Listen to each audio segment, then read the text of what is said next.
You know, we've all seen it happen. These incredibly smart, accomplished people who somehow get caught up in situations that just defy all logic. So why is it that raw intelligence so often fails when it's up against manipulation?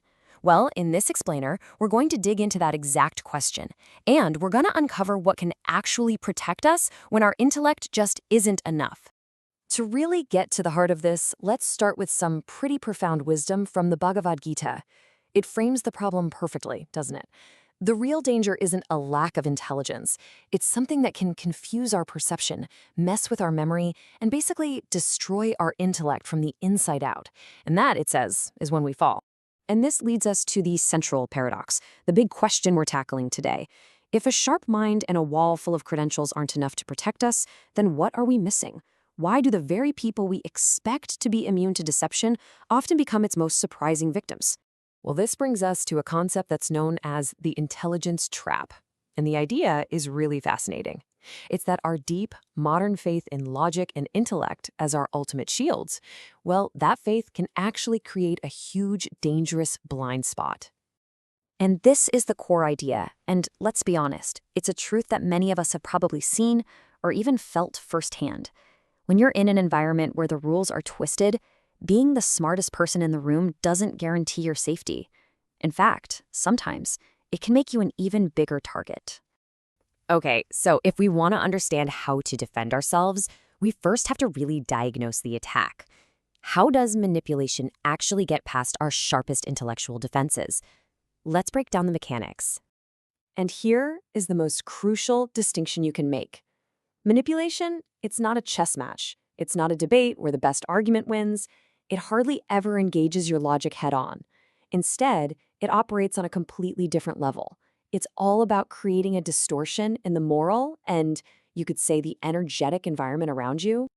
So instead of your logic, it targets these deep human vulnerabilities, our need to belong, our conditioning to listen to authority, and our deep-seated fear of being cast out.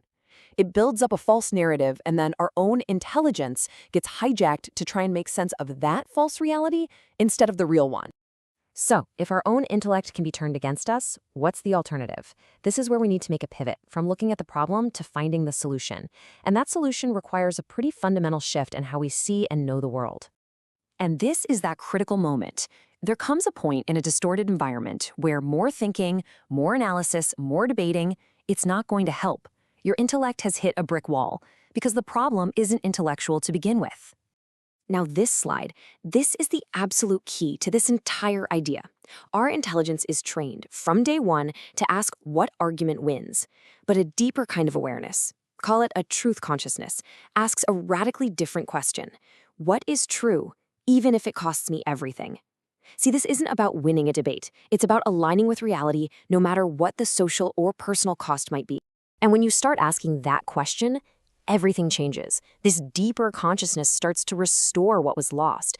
You get back what's called Viveka in Sanskrit, which is this kind of deep, discriminating clarity. It's that gut feeling that something is just off, even when you can't logically prove it yet. And that is what builds those inner boundaries and frees you from being psychologically pushed around. Okay, so this all sounds good in theory, right? But let's get practical. How does this shift from relying on just intellect to this deeper consciousness, how does that actually play out in real, high-stakes environments? So for our first case study, let's look at academia. This is a world that absolutely prizes what's called Buddhi, the analytical intellect, above pretty much everything else. And that makes it the perfect example of how that very same intellect can be captured and controlled. See? In these systems, intelligence isn't shut down, it's managed.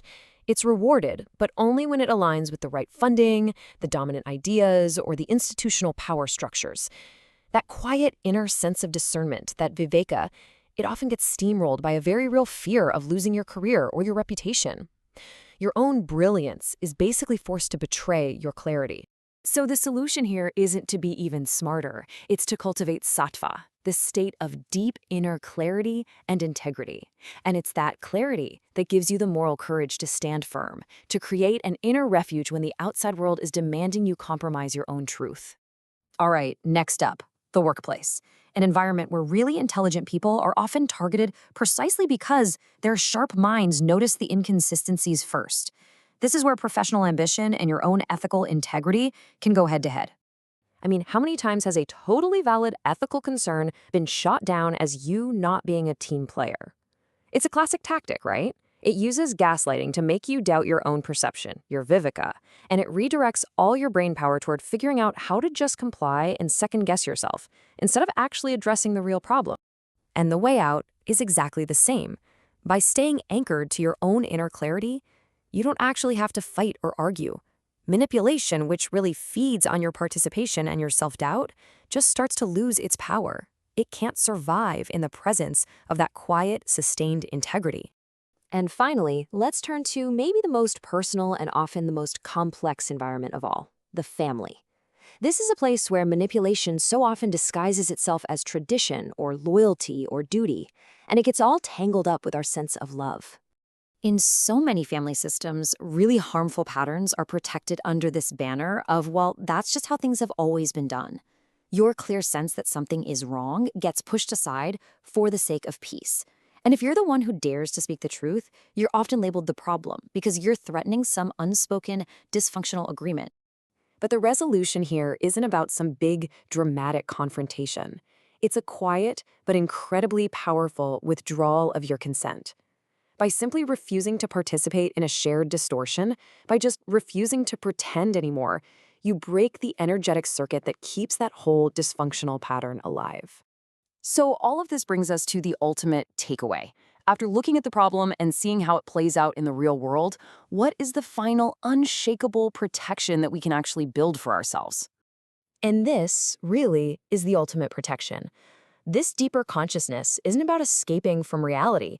It's the exact opposite. It's the ultimate form of engagement, a position of such deep-seated clarity that you can fully participate in the world without being fooled by its illusions. And so I'll leave you with this question to think about. When the arguments all get twisted, when logic is being used to confuse you instead of to clarify, and when all the words just fail, what is your anchor? What is that non-negotiable truth inside you that holds steady no matter what?